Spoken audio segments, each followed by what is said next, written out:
it's me, Erin. Thanks for joining us on the More Love podcast. Do not tell Rebecca, but this podcast is about empathy.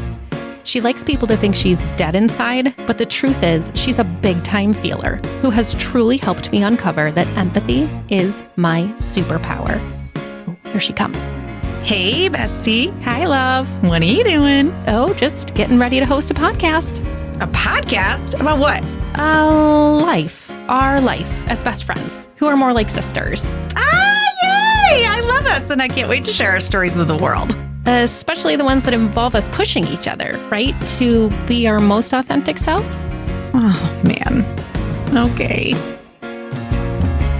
You know, this is what happens after we don't talk to each other for like 8 days. I know. We got to have a massive, intervention check-in sesh. I know. And you're like, and then here's my favorite. You're like, I can't talk to you about this right now. And so what do I hear? We're talking about it. No. You just asked specific. I'm like, we're not talking about it because you're going to have a Q&A session. Wait. You said, so I was crying on Mother's Day. Oh. I said, why? Yeah. And you said, well, I can't talk about it right now. Yeah. So again, I hear, yeah, we're often talking about it. We're absolutely talking about it. And I say, no, we can't because I don't have all the information and you're going to have 27 questions that I can't answer. Right. And I know you well enough. I'm not prepared. So then you very kindly continue the conversation and don't ask questions, but I know deep down you need to know.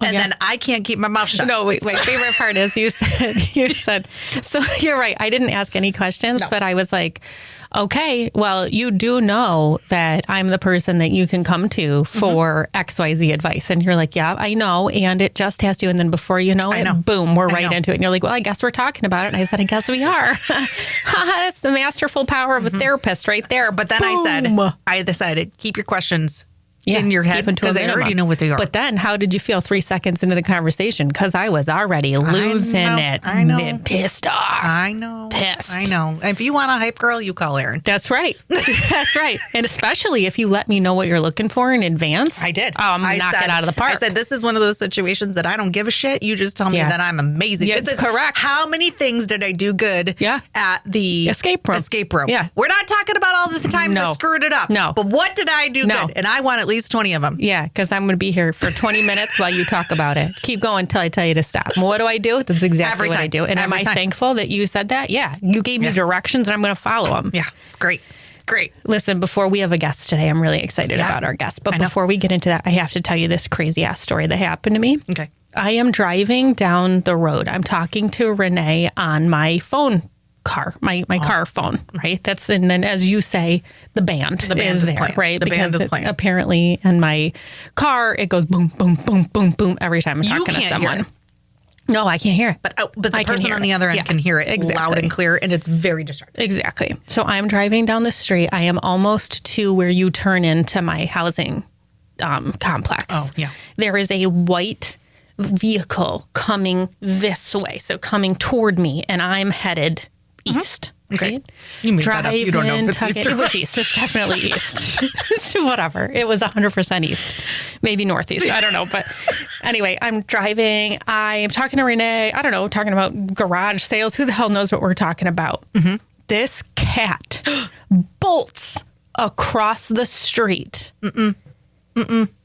Ends up under the white car. The car hits the cat. Why Listen are you to me. Listen, I'm going to resolve it for you. Hang on. The car hits the cat. I'm going to show you what that cat looks like. One arm up here, one leg over here. It's like, like that. It ran over it? It hit the cat.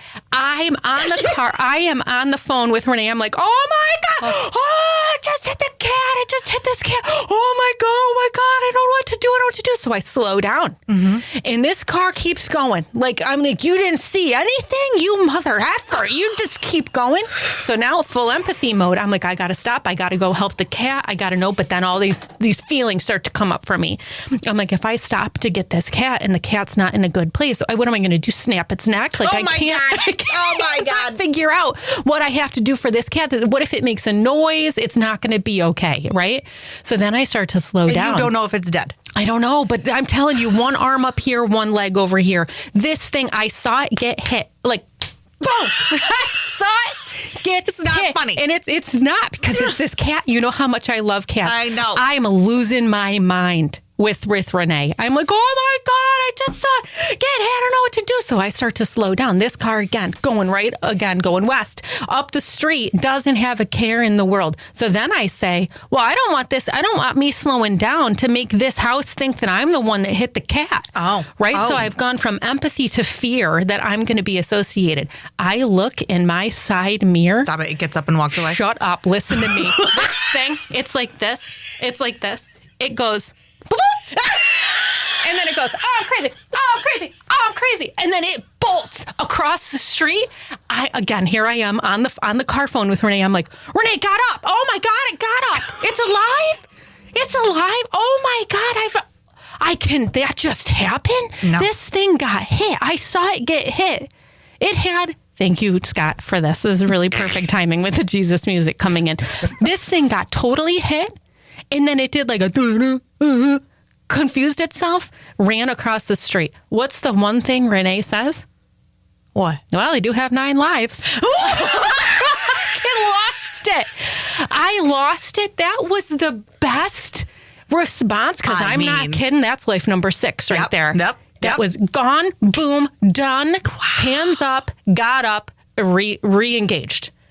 So I went home. I couldn't stop talking about it. No, I know. Couldn't stop talking about it. I could not believe I've seen anything like that in my life. This thing got right up. You only got 3 left, buddy. So use them wisely. Use them wisely. Watch the free to see both cars coming. Why don't you go back home? Dumb shit. Yeah. Go house cats only. Yeah, I know, right? Maybe stay inside. Get your flea collar on. Stay fucking inside. I cannot. So that happened. I had to tell you that was absolutely nuts. You got some cards for us today? Yeah. Before we head into our guest that I'm really excited to have, we got a good show today. I know. I actually did a three-way, but I'm not going to read the 3-way. It's for me personally. But the middle card is what we're going to talk about. Okay. Have we had the 10 of swords? Have we ever had swords? Yeah, we have swords all the time. Oh, I thought we had pentacles all the time. Okay. Not me. No, I'm broke. No. All right. 10 of swords. The meaning is endings. The 10 as the final number card of the swords is summing up an ending, usually involving some degree of drama.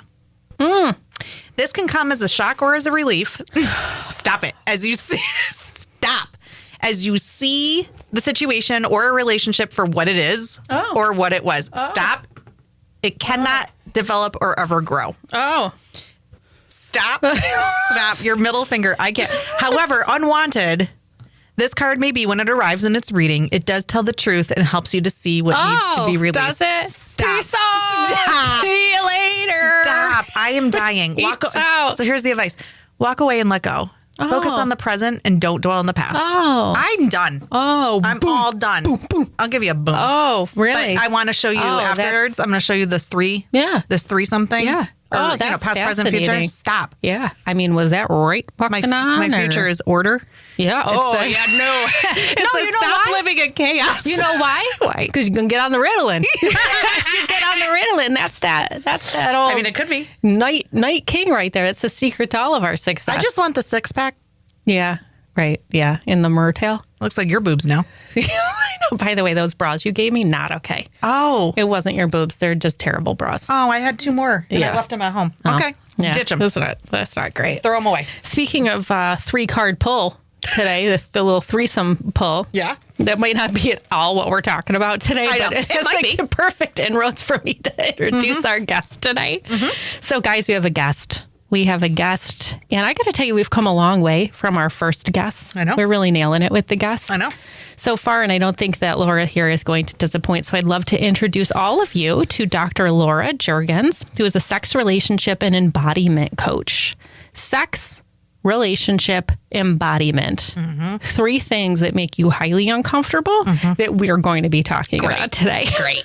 I love it. She is also the host of Sex Help for Smart People podcast. And she's going to tell us by the end how you can reach out to her, connect with her, speak with her. She does have a client that she's got to meet with here in a little bit. So we will make sure that we have her on time for that appointment. But it is so nice to meet you, Laura. We're so happy happy to have you here and speaking with you today, and super excited to jump into these topics. It's great to be here. I'm still reeling from the cat story, so give me a minute. It's not okay, right? It is not I'm okay. still worried about the cat because, No, I think he's trauma fine. response, he got up and he might not be fine, hopefully he got found and got taken to medical attention. I'm still thinking about this cat. I know. I'm going to get my sorry to derail. We should have warned you. I know. Sorry. That is an empathy problem. But it frolicked. Like, it was the happiest thing it's ever been in its entire life, which is how I knew it had joined a seventh life. That 6 was done and we were on to 7th. So I think it's going to be okay. And yeah, sorry about that. Sometimes we start with some zingers. So no warning. So Laura, you have to start by telling us a little bit about what you do. What is a sex, relationship, and embodiment coach? Right? What is that even? Right. So I work with individuals and couples who have some sexual repression, which is basically everybody in our society, or some just are really feeling kind of disconnected from their own sexuality or their bodies and their kind of capacity to be in connection with their partners. So the way that I'm different from a therapist, so we involve a lot of practice, role play, and some clothes on type of touch in my practice. Because a lot of people I'm out. Yeah, you can be out. But a lot of people, it sounds scary maybe. But the thing is, if we don't know what we like, true, and we don't know how to ask for it, and so and also a lot of times couples don't really love the way they touch each other. They just don't want to tell the other person. So we, play with that, and I teach people how to experiment and see what they might like, how to give feedback, right? How to actually have conversations where they're being heard and there's some empathy and there's some vulnerability, how to do all that stuff in a relationship. We actually practice that so that you don't feel like it's you sit there in therapy and you just talk about stuff, and then 30 years later, you've never implemented anything.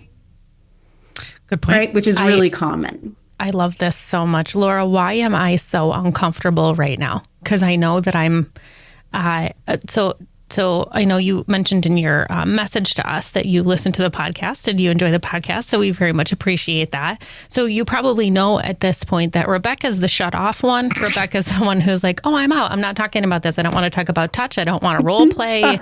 It's way too vulnerable for me. Right. But I'm the one that you would think in this conversation that would be more like, oh, that's really interesting. And tell me more about that. And, I'm more of the therapist-y type of role.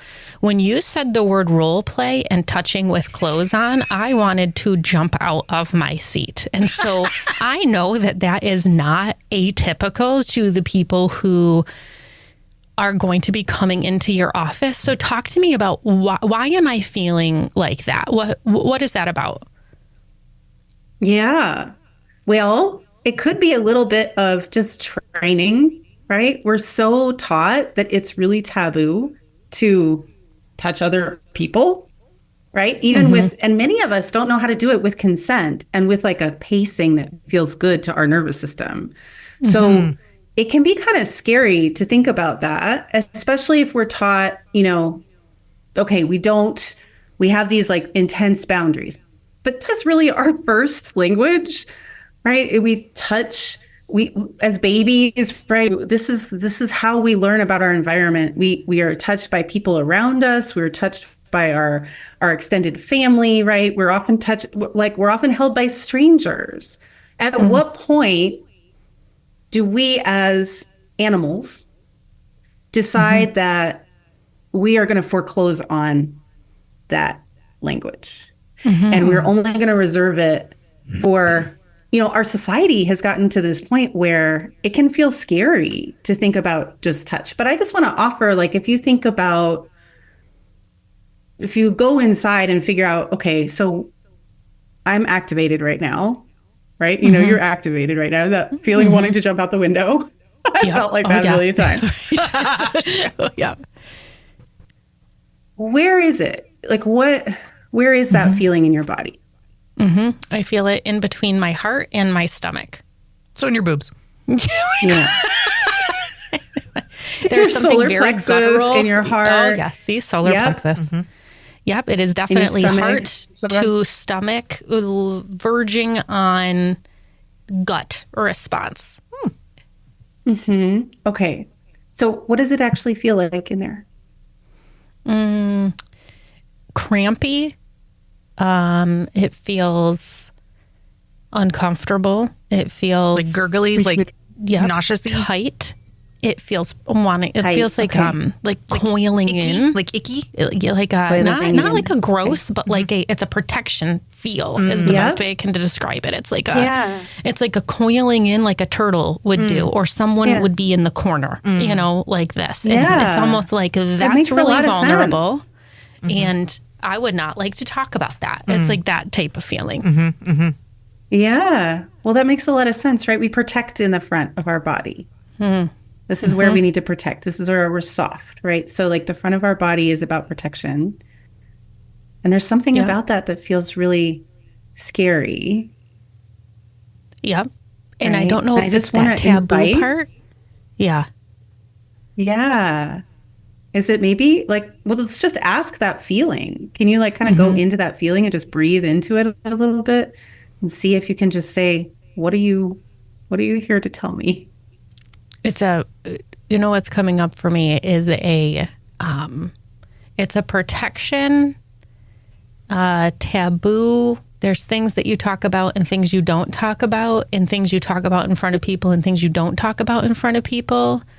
And then that triggers this part of me. The only word that's coming up for me is perfectionism. I don't know if that's the exact word that needs to come up, but the part that's coming up for me is this, like, you have to be very clear what you're talking about, how Rebecca is feeling in this situation, how you're talking to Laura, what the listeners are thinking about, what their perceptions are. So it's the pulling in of all of that stimuli into one place about a topic that is out of my wheelhouse. Not that sex is out of my wheelhouse, right? But like the talk of the vulnerability and empathy of sex is something that is brand new for me. So it's all of that coming together into one place where we're going to have all of these conversations about this, but it's oh so new. And there's so many people and feelings and perspectives that have to be brought in and thought about as we talk about this. It's really interesting because I originally went to college to be a health teacher. I just wanted to Talk teach about sex sex. education and all of that. So the sex talk is not, Oh, really? it's the vulnerability and the emotional component. Was it when she said role play? It wasn't the role play. It was the physical touch. Oh, I don't even like to hug people yep. at all. Like, that's not happening Yep. unless I have to. Yeah. It's not a thing I like to do. It makes me very uncomfortable. So what does this all mean, Laura? Like what, I mean, other than the fact that we're lonely, untouchable one people. One thing is that you never have to do anything that you don't want to. It's an invitation, right? So like you don't have to touch anybody. You don't have to hug anybody. You never have to hug anybody again. You never have to fuck anybody again. You never have to kiss anybody again. You don't have to do any of that stuff. And if it feels uncomfortable, you know, it might be interesting to kind of lean into inquiring at some point if you want to. Why? Or not. Right. Right? Like, Right. There's nothing wrong with you either way. And I also want to say that, like, you don't have to do anything perfectly here, you know, for anybody. So it did sound like that was maybe coming up a little bit, Erin, right? For you, like, I have to somehow do this perfectly or be comfortable with everything or somehow manage everybody, right? And that's a lot of pressure. Oh, yeah. None of us need There's that. my life You don't right have to- there. You don't have to care. Yeah, you don't have to caretake us in this moment. And this is what we are doing right now is actually What you do in session? exactly what I do, right? Like Yeah, this that's is my question. we're figuring out, okay, what's happening for you? What's going on physically in your body? What are the messages it has to say? And how do we like really gently stay with that and honor it and allow it and see if that care that care is basically intimacy, right? Like we just created a little bit between us by you offering something vulnerable, which is I feel uncomfortable. Yep. And then you Right. caretake And me for just it. kind of being here with you. I don't Yep. I don't have to take it away. I'm just like here with you seeing it. Like, yeah, you feel uncomfortable, which is normal and human. And of course, Yep. anything new makes us uncomfortable. Yep. You know what's really That's interesting? how it works. That's right. I know. So different degrees of uncomfortable, right? Because you want to talk to me about something psychology related I've not talked about before. I hang with that all day, right? But what's really interesting to me is I'm imagining myself coming in with my husband and sitting down and talking with you. And that, just that imagery of me doing that makes me even more uncomfortable. Yeah. Yeah. Right? Yeah. And so I'm going to ask a very stereotypical question. So the men who come to see you in heterosexual relationships, the men who come to see you with their partners, I'm imagining it's not like couples therapy where oftentimes they can be more dragged in, right? Like, oh, well, my wife wants me to be here and we're going to talk about this, right? I would imagine sex therapy, intimacy therapy, embodiment therapy, that coaching, if you will, is not something that men stereotypically are going to enter into unless they're prepared to be having those types of conversations. Is that a true statement in your experience? Well, they've certainly been dragged into consults sometimes, but I don't take them as clients if they're dragged in. Because both people need to be on board. And I'm certainly happy to have a consult with somebody who's skeptical. I mean, of course you should be skeptical. I support that 1,000%. But if you just deeply don't want to do the work with your partner, or if you deeply resent Or having can't? to even think about working on your relationship, then it's not the time to do that work. It's just not. That's not going to go anywhere. So I have gotten a couple people like that, but for the most part, I get people where both parties really want things to work better than they are right now. And they just don't know how to do that. And they're coming from different places. Heterosexual couples have a really intense challenge in that they are socialized by gender completely differently. Please talk about that. That's fascinating. That's a really good point. Yeah. Say more about that. Boys and girls are completely differently socialized by gender. That doesn't mean we're fundamentally different. But when we come out of the womb and they see how one part of our body is configured, they decide that we're going to have all these traits.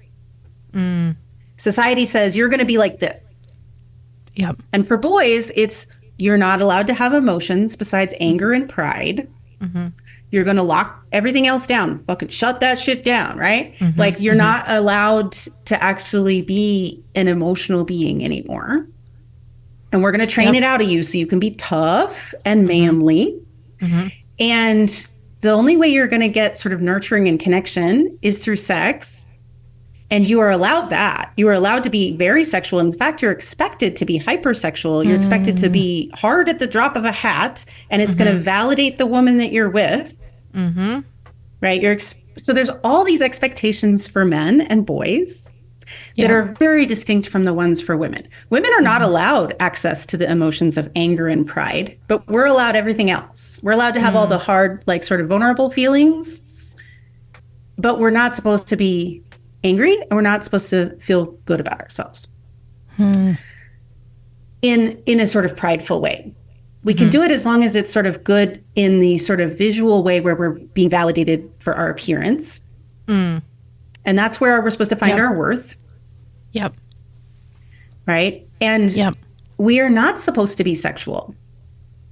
So we're told from a very young age that it's dangerous to be sexual and that it's slutty and that that's bad. And that our sexuality is supposed to be for our partners. Mm-hmm. They're going to want that. It's not for us. And we're also taught to take care of everybody else first, that their needs matter more than ours, that we're supposed to be nice above all else, nice and pretty above all else. Mm-hmm. Right? No boundaries, no like needs for ourselves, not putting ourselves first. Right? And so we are socialized so differently. So the language that we have and the way we come at issues of intimacy are radically different. And so a lot of times we just don't understand each other. Mm-hmm. In heterosexual relationships, men might want sex a lot, and we think it's just because they want sex, but it's really because that's the way that they connect. So what they really deeply want is connection. And women might feel like, hey, I actually need connection before we have sex. Mm-hmm. Like, you can't just come up to me and be like, hey, let's have some sex now, right? Mm-hmm. Right. And that's just not like working. Like, we need more affection and connection, and we want to feel heard and seen, and like we want to feel like there's an emotional connection, and that's really difficult. So these are stereotypes, right? But they're stereotypes that we are trained in. Sure. Yeah. So absolutely. It's very common. Now, it's very common to see also some differences there. Not everybody conforms to the stereotypes, right? At all. Yeah, but there's just some commonalities that in our gender's socialization that make it so that heterosexuals having in a couple have some like particular challenges around communication and around understanding each other's needs. That started well before they ever got together. Yeah. Oh, way before. And sometimes we can kind of like, the first part of the relationship can kind of almost mask that because we have all this sort of like new relationship energy going on, and we're discovering and we're kind of giving each other the benefit of the doubt. And then, 20 years in, we've built all these resentments, and they've just escalated, and we feel disconnected, and we don't know how to communicate, and we don't know how to like bridge the gaps anymore. So people come to me to like clean out those resentments, figure out how to see each other again as like good, innocent people who want to be in this relationship and who want to make it work and who want to support each other's needs. Yeah. And then we figure out that's why we need practice, and that's why we need play, right? That's why there needs to be touch involved and play, because we do need to build connection, not just two people sitting on opposite sides of the couch, just like talking at a therapist, trying to figure out, who is in the right, right? There isn't usually a right. Yeah. There's usually just two people who need to figure out how to understand each other better. Yeah. Unless you're married to me. Then there's definitely you're always someone right. who's right. So I just want to put right. that out there. And just because we're good at empathy does not mean we're good at communication, right? No. Like that is. Well, what's such a interesting different about thing. that, just because we're good at empathy doesn't mean that we're good at intimacy. Those two things feel separate to me. And so what keeps coming up for me when you're talking about this, I think it's fascinating and so on point, is intimacy for me is different than empathy, and also has to do with trust. Trust and intimacy for me specifically, and I'm sure I'm not the only person that feels like this, right, is so interconnected. Oh, I agree. I have a very hard time with intimacy if I don't also have trust. And trust is not as clear cut as just make sure you don't cheat on me, right? It's not. I need to trust that you're telling me you're communicating and it's real and genuine, and it's not blowing me up so that I just get what I want. Yes. Yeah, no, all of that. I need to trust that I can count on you to follow through on things. I need to trust that you're going to see that I'm having a hard day and you're going to step up and do some things. It's safety. Maybe it's not trust. Maybe it's safety, right? I think it's combination. Or all of those. Yeah. Right. So that trust part and is safety interesting. go together. Yeah. The relationship between intimacy, and that's where I see coming into your office might be really interesting, because I would imagine that people come in often thinking about the act of sex, but then maybe leave with a much deeper appreciation and understanding of what is at the base of sex, not the act of sex, right? That's I think where the discomfort comes in. When you talk about role play and you talk about touching, my mind immediately goes to this physical touch, Sex part. Sex. Like, are you tweaking my nipples the right way? Like that? Yes. Yeah. Am I giving the blowjob correctly? That's great. That's right. I don't think that's what she's talking about. For me, I was imagining Mark and I walking into the room and her being like, grab his package. And I'm like, okay, I'm doing it. Right. Like was the visual that was coming to my mind. Right. She's like, hell no. I don't think it's that. I don't think it's that at all. It's like, I'll give you an example. My husband does this thing. Oh boy. Here we go. Hi, I gotta go, guys. Hey lovers, it's Scott from Inside the Bubble to let you know that our Even More Love subscription service is in the beta testing phase right now. That means you can sign up to the subscription level of your choice and try it on for size for free for a limited time. Let us know how you like it. What's on there? More content, more Aaron and Rebecca out in public doing weird things, more guest content, and even more love. Check out our website, themorelovepodcast.com, and find the links to Even More Love and subscribe today. We will see you in our exclusive subscribers group, Even More Love. This is why I work with so many women, especially women in midlife and later, because we've gotten to an age where we've started to cop to this stuff and we started to realize that it's holding us back. We're not trying to obligation sex anymore, right? We're trying to say, oh, could some of this be for me? And then we run into all this shit that's in there that we've never unpacked, which is like, oh my God, I have all this shame that's in my way where I don't feel entitled to say, hey, I actually am feeling pretty horny right now. Like, I would really like to have some sex, and this is exactly how I want it. Right?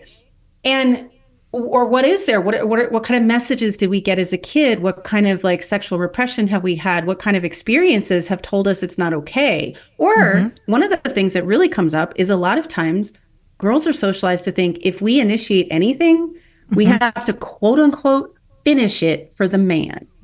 So as if like, maybe I would like to be a little bit sexual, but I don't know how far I want to go. I don't know if I want penis in my pussy, right? I don't know if that's where I Scott, want. you're fine with it. Whatever.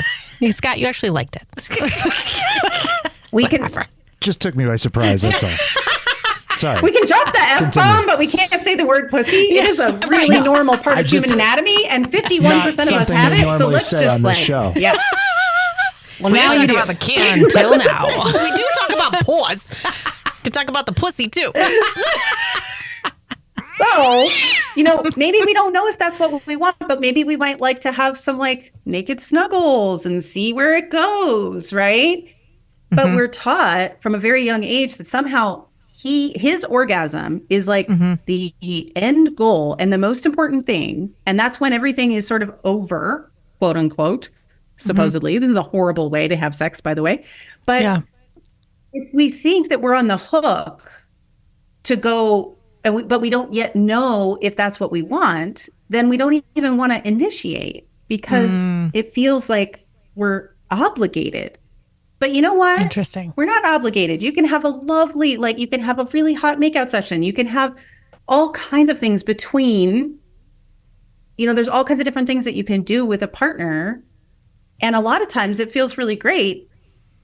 And maybe we would like to actually wind up having some penis and vagina sex, but we don't know, right? Because most of us are not getting enough foreplay. I mean, the average woman needs 30 to 45 minutes, and the average American time in foreplay is like 5 to 10. So we're not really often getting the sex we want. And then we wonder why we don't want it. And then we shame ourselves for and then we it. wonder why really we good can't point. ask Yeah. for it Right? because we're told we're not supposed to ask for it. So, I mean, there's all this stuff that just needs to get unpacked. Both And for, then we're mad for or women think to we're own flawed. what they want. Yeah. And for couples to really be able to communicate about what they're doing, how they're doing it, and how they're going to have, because you can have the best sex of your life over 40, like for sure. But a lot of people aren't. No, I can't honestly name for you on one hand the amount of women that I know in my inner circle that are like, I'm a freaking fiend. I can't stop. I just love having sex so much. My husband's so great. This is so honestly, I could not name for you 2 people in my closest circle that are just so, and if they did, I'd be like, what the hell's going on over there? And honestly, my first thought would be, that husband's doing a good job, not sexually. That husband's doing a good job emotionally. Right. Would be what I would be thinking to myself. Right. What's being emotionally fulfilled for that woman, that she has the space and ability to be able to be like, wow, I'm not exhausted at the end of the day. Right. I'm not, resentful. I'm not pissed that this has to become whatever, And I think, Laura, something you said really resonated with me, the sense of obligation. So when I was first thinking about that, I was thinking, no, it could just stop, at any time. If I don't want to do this anymore, I don't want to do it, right? I tell myself that mentally. But what was interesting about the obligation piece was when you said, well, maybe you just want to have a cuddle fest. And that has come up for me previously, is there are times that I want to physically touch my husband in bed watching TV because I just want to lay there on his chest and have him rub my arm and us watch TV, and then I fall asleep. But I don't usually initiate that because in my mind, I think he's either so starved for some type of physical affection, or he's thinking to himself, wow, okay, we're starting this, and this is going to lead into something else that it has to turn into sex, right? And that, so I will avoid the physical touch of connecting by cuddling because maybe I might not be in that place. So that sense of obligation you were talking about made sense to me in those terms versus the, if we're in the middle of it or if things are getting hot and heavy and I'm like, I just don't feel like doing this anymore, But that I do wonder how many women also feel that way, that men really may be looking for this sense of physical touch and women may be apprehensive of doing that because they're like, oh boy, I don't want to give the allure that this has to be something more than just cuddling or touching. And that's just a communication issue, right? Yeah. That's a communication issue of like, we need to have a conversation, because what's happening there is that unfortunately, neither of you are getting stuff that you want, right? Like, it would probably be lovely for both of you to have that moment. Right. And because there's not a communication that, hey, sometimes this is what I'm going to want. And we can just we can just have some words about, or even if you're not very verbal people, if you want to just have like ways that you escalate and inquire that are based on sort of looks or certain types of touches, like it might be like, are we doing, or are we, is this good? Is this what you would like? But we can practice having those conversations so that we can allow ourselves more touch and connection. Yeah. So what would your recommendations be? So if Rebecca and I are in your office, well, actually, before I ask that question, so that is one question I do want to ask. One question I do want to ask is, can you talk a little bit about differences that you see in gay relationships? So to women, to men, do you find that the problems are similar in terms of communication, or because often they're starting with a same socialized place, do those conversations sound different? So there's other stereotypes for gay and lesbian relationships, and they can play out pretty commonly, but it's not universal. Just like in the heterosexual dynamic where you have different gender socialization. If you have two people who've been socialized as women together, what can often happen is they get stuck in like over emotional processing where there's not a lot of physical contact because that would be us. Holy shit. So much like we need to stay. Yeah, no, it's like you can have that in friendships too, right? Where you're just like so in it all the time emotionally to try to get to that safe place where you actually, and because our society is so focused on sort of like the neck up, like we walk through the world like in our heads and not in our bodies. Very often we're trained out of our bodies very early. In school, sit still. You have to like lock down your body. You start to try to kind of cerebralize yourself. Yep. When we're not really in our bodies, being in an embodied experience with each other, we can get kind of overly heady and start kind of emotional, like pulling apart the emotions like to the nth degree. And that is not helpful either, right? We need to like, oftentimes we need to connect to our bodies. I'm actually feeling this. Yes, it's so true. It's so true. And then the ability to connect is even harder. Are in it really. And if you're okay, as long as you've had some conversation about how you do like touch, and if you're okay with touch between the two of you, sometimes even just like a hand on the shoulder, right? Or something to just be like, hey. When we share a bed, we got to put pillows down the middle. Don't get near me. Okay. Me and Aaron, I'm talking about. I cannot wait till we're in bed together. And we might have some things to unpack with you in touch if you're interested. Yeah, we might. We might have some things to unpack there. I need at least 7 sessions just for myself. Just for your own self, and talk about touch. Yeah. Do you need me to come in with you? Scott, you ready to actually, I do a bunch this? of touch work with people on like a massage table with like blankets where I'm not actually touching you. Like the blankets are touching you. Oh my God, I love Laura and so like much. Pillows that can be comforting so that we can create kind of like a space where your body feels supported, but like I'm not touching you. And that's really helpful for people who have some trauma. I still sleep with a pregnancy pillow or some every single night. Locked out. Dividing. I'm in a cocoon in my pregnancy pillow in my bed. Yeah. So that makes a lot of sense. Time? I can see why. And we only have sex on Philip's side of the bed. Don't even come over here. Oh no, that's my sacred This cocoon. is my sacred And if you try to do anything on this pillow, we're gonna have big problems. Don't touch my pregnancy pillow. Oh, Laura, that's your full career working with this one right here. I know, right? You have like all these coping mechanisms that you've gotten that are great, like that work for you, right? My bitch face is really working for me. Don't touch me. Oh, yeah. Do not touch me. I cannot wait till we're in the same bed together. I swear to God, I'm going to wait till you're almost asleep. And then I'm going to go like this to your arm. I will punch you in the face. Oh, my God. Oh, my God. Like her activating touch. I'm good with boundaries. I want to make sure. Let's see. What was your? Now I have to go back to your question because I'm totally lost. Oh, sorry. So the question was in gay and lesbian relationships, and you had mentioned that sometimes there's a lot women can that they don't have kind of get to. into the overprocessing, the headiness, yes, emotional, and can kind of sometimes get out of the physicality, and that can be a real source of disconnection. But that they then they start trying to talk about it and not actually do stuff about it. And so one of the things I do with working with queer women is help them get like practice getting more into their body and touching and reconnecting through touch. Interesting. With men, oftentimes it's kind of the opposite, where sometimes like they'll, instead of like emotionally resolving conflict, they'll just have sex, which can be great and we reconnecting know people like that. to some extent. It's our whole friend group.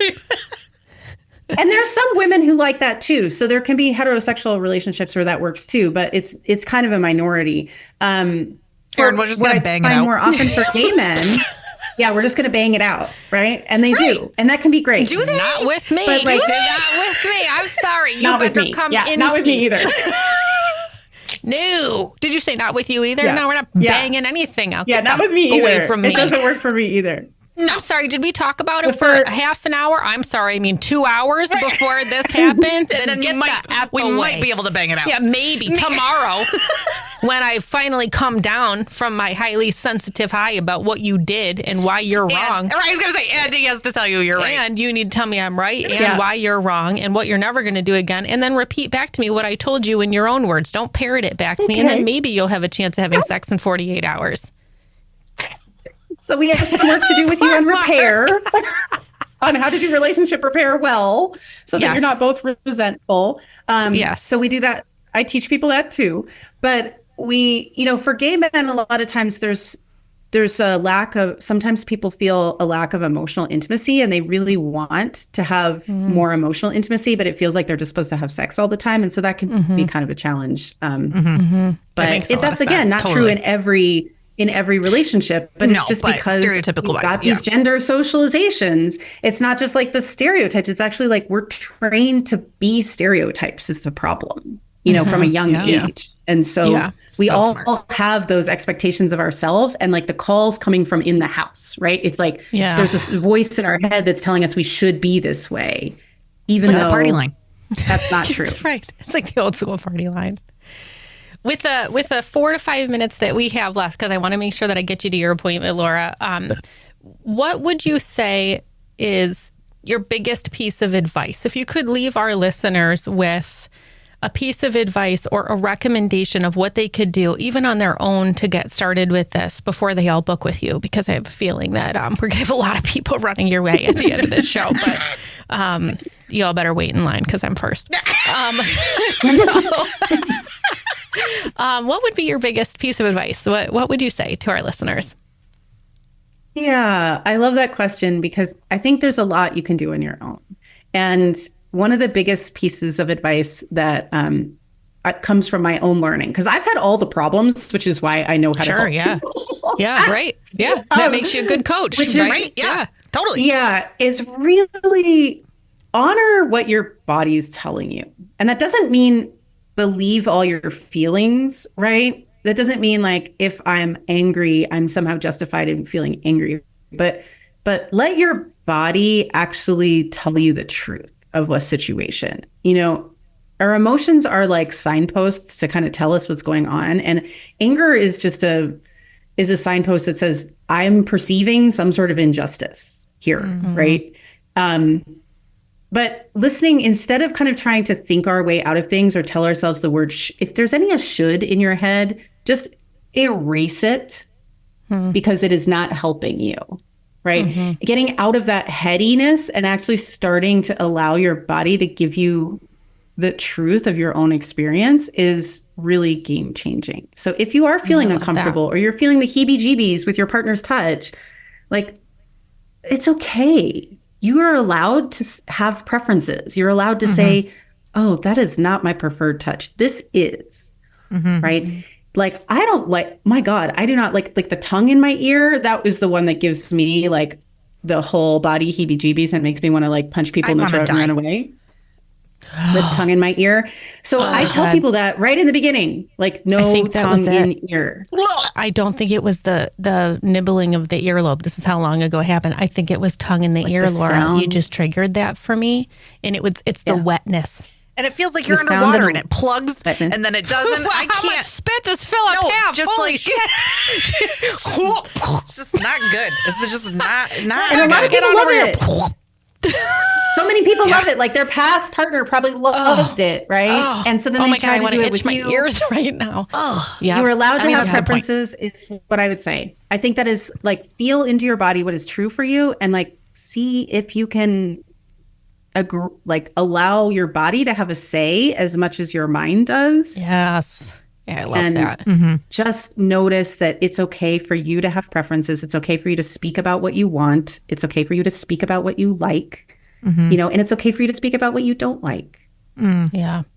I love that. And it's okay for other people to do the same, right? Yeah. It's okay for them to have preferences too. And so allowing that and to have those conversations, not when you're having sex, but like at another time. I have a whole episode actually in my podcast about like when to talk about stuff and when not to talk about stuff. We're going to listen to that on the way home. Yeah. That's right. That's right. On speakerphone. You're in the middle of having sex. You're like, stop it. Stop touching me and give me the heebie-jeebies. And he's like, wow, I still feel really in the mood right now. That's not okay. a mood killer. Sure, yeah. Right. Exactly. I love that. Exactly. This was really great. I really loved this session. I love the conversations about intimacy and vulnerability. Impetucy? And that too. She probably talks about that too. I'm sure she does. So, yeah. So, Dr. Laura, if anyone would like to get a hold of you, what is the best way for them to do that? They could go to my website, which is just my name. So laurajurgens.com. And the Jurgens is with a Urgens, not an E. I'm not the heir to the hand lotion empire. So that would be freaking hilarious. I know. I would still do this irony. work, to be honest, but I would have a hand lotion empire also. That's going to be the picture. That was the top 3 things you've ever said that were hilarious. All I imagine is this picture of Laura with this Jurgens bottle. box of tissues and a Jurgens bottle behind her. That shit's hilarious. Wow, that was so witty. You like that? That was You really like that? quick. Yeah, That was you know good. what? Makes me want to have sex with you. It's like, I love when you're witty like that. You sex kitten. Jeez. I love it. Dr. Laura Jurgens, sex, relationship, and embodiment coach, also host of Sex Help for Smart People podcast. Definitely connect with her, find her, engage with her, get that sex life back on track, learn about yourself, your intimacy. Holy cow, I almost dropped that. I got real excited, I think. Your intimacy. Some witty comments. Yeah, I still get some witty comments. It was such a pleasure to have you on the show, Laura. Thanks for being with us today. And I have, for sure, believe that you will be hearing from Rebecca.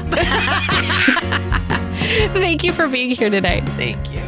I loved that. Me too. Isn't empathy amazing? Well, we're amazing. I don't know about all this empathy stuff. That's fine. I accept you wherever you are. Oh, God. I love you. I love you too. And if you love us, please like and subscribe to More Love, the Power of Empathy podcast, wherever you get your podcasts. See you next time.